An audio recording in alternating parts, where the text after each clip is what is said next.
Welcome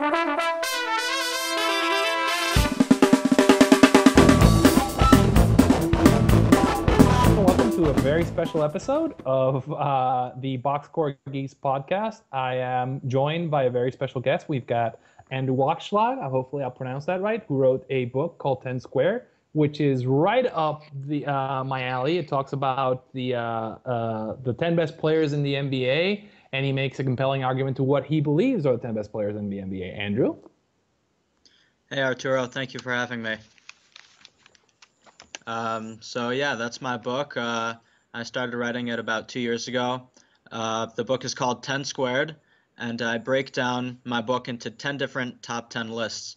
So for example, top 10 greatest players of all time, as you said, is one chapter. Another one is top 10 improvements I would make to the NBA, top 10 dunkers of all time, top 10 smoothest players, top 10 nicknames, fun stuff like that. It's a fun read. It's an interesting read, and I think it's a unique read, and it can definitely teach people new insights and different things about the game and about the NBA. Yeah, I think one thing is, and I'll plug it. I've been having fun reading through the book and going through it. And again, I don't agree with everything on the book, but when do I ever agree with anything I ever read? Particularly when it relates to stats in the NBA. And I think anybody who actually has ever read anything on the old Wages of Wins network or Boxscore Geeks, who is either a sharp or really kind of statistical minded basketball person, will really enjoy it, because I think Andrew makes some great points, some fun, crazy points as well. And again, even if you don't agree, I think everything is well presented and the arguments are well thought out. And again, I do agree with a lot of it as well. So I think we'll touch upon this as we go along. So I think I'll go over a little bit some of the general topics. So why specifically did you write the book? Well, one of the big reasons really was to bring awareness to legends of the NBA who don't get credit that they're due. I mean, players like Russell and Wilt and Oscar and all these guys, the founding fathers of the league, some of the greatest players in NBA history, they just don't get credit from young modern fans of today. So one big reason why I wrote the book is to give these guys credit and to bring awareness to all these guys who don't get credit anymore. It's sad that I spoke about this in my book. I asked people who what they know about Wilt Chamberlain, and I'm asking decent, fans who know a little bit, not big time fans, but as casual NBA fan. I ask him what does he know about Wilt, and he can tell me two things. He says that he scored 100 points in a game and he slept with 20,000 women, and I got insulted. I said, come on, like you got to know something more about Wilt. And he said, no, I really don't know. So that was one reason, just speaking to guys who don't know about these players, I wanted to, in my opinion, these are some of the greatest players ever. So I wanted to show the world how great they are. Yeah, I think one of the things I really liked is and kind of I agree with it.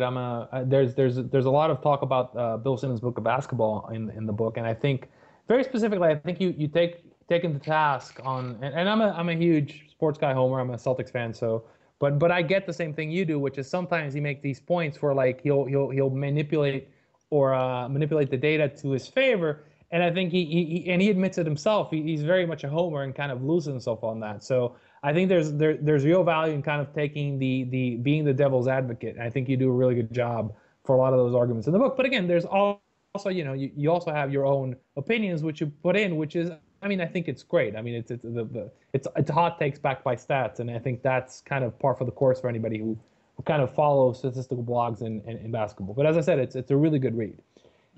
I think. Go ahead. I think, great writers are able to manipulate statistics, which are objective, and turn them into their favor. And Simmons is a phenomenal writer. I may be critical of his book, but I thought it was funny and entertaining. And he also made valid points, because he's able to take stats and twist it into his to fit his objectives. So he wrote a very entertaining book, but like people would disagree with my book, I vehemently disagreed with his book. And that was also one big reason why I wanted to write. I read Simmons' book and I said, Like he can't treat Wilt like that. He can't treat Oscar like that without nobody anybody responding. So I had to write a response to his book, and that's one of the reasons why I wrote my book. Yeah, I think one of the he is subject to what we see a lot in like the general media, which is we are not our eyes are not good judges of what actually happens on the court, because we remember the makes more than the misses. We don't really have kind of the ability to differentiate between like the good actions and the bad actions. And I think somebody was making this point in one of our comments, which said like where basketball fans versus baseball fans are really not as evolved, where like because it's really hard to find a baseball piece where they don't talk about like hitting percentage or OPS or slugging percentage, right? So everybody's kind of aware that there's like 27 outs in a baseball game, and it's a limited resource. Whereas in basketball, there's a limited amount of shots, and generally like there's the myth of shot creation, but really there's a limited amount of shots. So if you spend the shot and don't get anything back, there's a real cost to it. And I think people kind of tend to forget these things when they look at the numbers, and it's really hard to be objective. And that goes not only to the stats, but and I think a great point you make in your book, which is it's not individuals that win championships. Basketball is a team sport.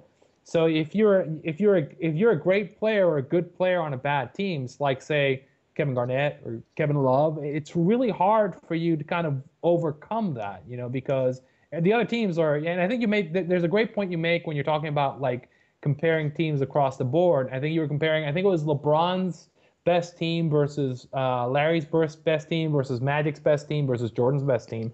And I think it's no accident that Jordan's like the 72 win Bulls featured three like all-time greats on that team, and they featured other guys on that team that like literally are like Hall of Famers, and they featured perhaps the best coach of all time. And I think it's the same thing with like how many MVPs were on that, how many number one picks MVPs were on those Laker teams, how many MVPs, how many number one picks were on those Celtics teams. I mean, those are like some loaded teams. And I think I always say that I think the greatest one of the greatest feats of all time, and you mentioned in your book, which is LeBron's 48 special, which is, and you called it. I mean, like that. I'm a Celtics fan, and LeBron's 48 special versus the Pistons spent 2 years on my DVR. Like I have limited space on my DVR. It spent 2 years. I would just look. I need to watch this again. This was like the most insane and amazing thing I ever saw, because I mean, you say it. The Pistons knew that LeBron was going to get the ball every single time. They couldn't stop it. There's no stopping him. Like he was a force of nature that night. And as a Celtics fan, and having been through the wars with LeBron scares the crap out of you when you're playing against him. And it's really hard for you to kind of say he's not an argument. Like I think he's the greatest player of all time. We'll talk a little bit more about this when we get to some of the other topics. But it's really hard to kind of disconnect yourself from your personal feelings, because I don't like LeBron, or I don't like Magic, but I think Magic, I mean, as a Celtics fan, I don't like Magic. I don't like Kareem, but I think Magic and like five guys from the Y could probably make the playoffs in the East this year, right? So it's kind of, you have to, it's a really hard challenge to kind of disconnect yourself from your biases, right? So I'm always glad when the stats confirm one of mine. But I'm never kind of expect to like when they say, oh well, Larry Bird really was that good. But I'm not necessarily expecting that, and it's a really hard line to walk, particularly when you're a writer.